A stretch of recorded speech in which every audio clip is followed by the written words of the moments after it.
YouTube भाई नमस्ते प्रणाम। आप लोग स्वागत है यूट्यूब चैनल पे हाँ हमारे। भैया दीदी लोगन हम बहुत लोगों के बहुत मेहनत करीला। हाँ हमने के आप दया सपोर्ट करी है, कर जाए। सपोर्ट कर जाए। तो आप लोग गीत सुनिए, देवी गीत है, बहुत बहुत सुंदर अच्छे, है। बहुत सुंदर है। हाँ तो पूरा देखिए, सपोर्ट करिए, आप लोग सुनिए। अच्छे लगे। लाल आड़उलवा मैया बगिया में फुलाइले हो कि तोड़न गई नैना। फुलवा मलिया के चकड़वा हो कि तोड़न गई नैना। फुलवा मलिया के चकड़वा हो कि तोड़न गई नैना। लाल आड़उलवा मैया बगिया में फुलैले हो कि तोड़न गई नैना। फुलवा मलिया के चकड़वा हो कि तोड़न गई नैना। फुलवा मलिया के चकड़वा हो कि तोड़न गई नैना। एक फूल तोड़ल दूसर फूल तोड़न हो तीसरे फूलवाना हो तीसरे फूलवाना। वहाँ पर भारा मेड़ रैला हो तीसरे फूलवाना। वहाँ पर भारा मेड़ रैला हो तीसरे फूलवाना। हम तो से पूछिला काला भंवरवा हो काहे के भंवराना हो काहे के भंवराना। मैया के हरवा जुठरला हो काहे के भंवराना।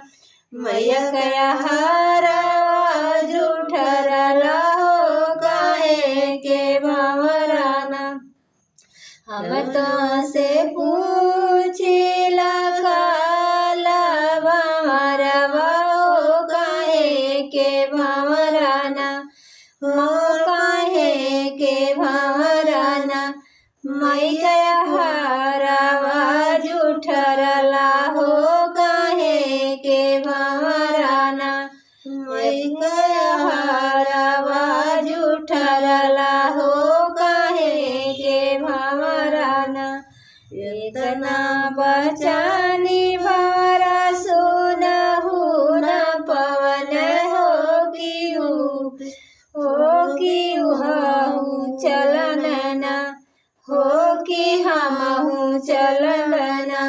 देवी मैया के मंदिरवा हो कि हमहु चलबना।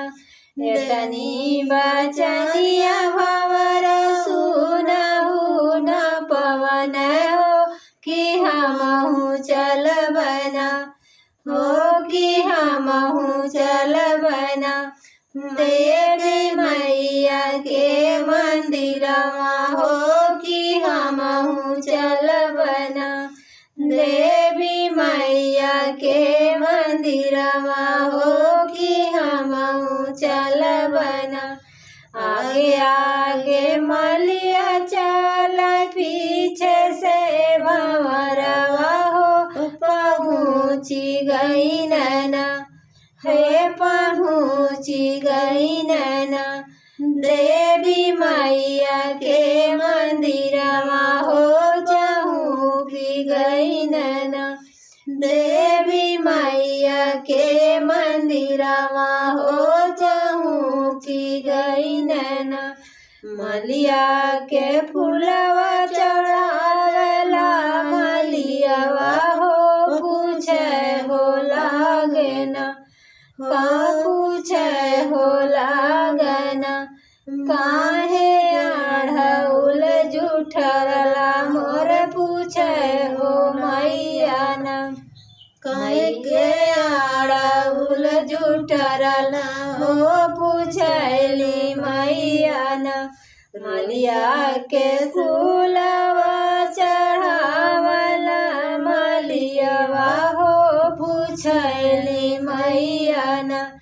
काहे मोरे आढ़उल जूठरला हो पूछली मैया न काहे मोरयाड़ौल जूठरला हो पूछनी मैया न रोज रोज भंवरा तुहरी करता दर्शनवा हो यही से भंवरा न हमारा याड़ौल जूठरला हो यही से भंवरा न हमारा याड़ौल जूठरला हो यही से भंवरा न रोज रोज भंवरा तू ही करता दर्शनवा हो यही से भंवरा न हे यही से भंवरा न हमारा याड़ौल जूठरला हो यही से भंवरा न हमारा याड़ौल जूठरला है यही से भंवरा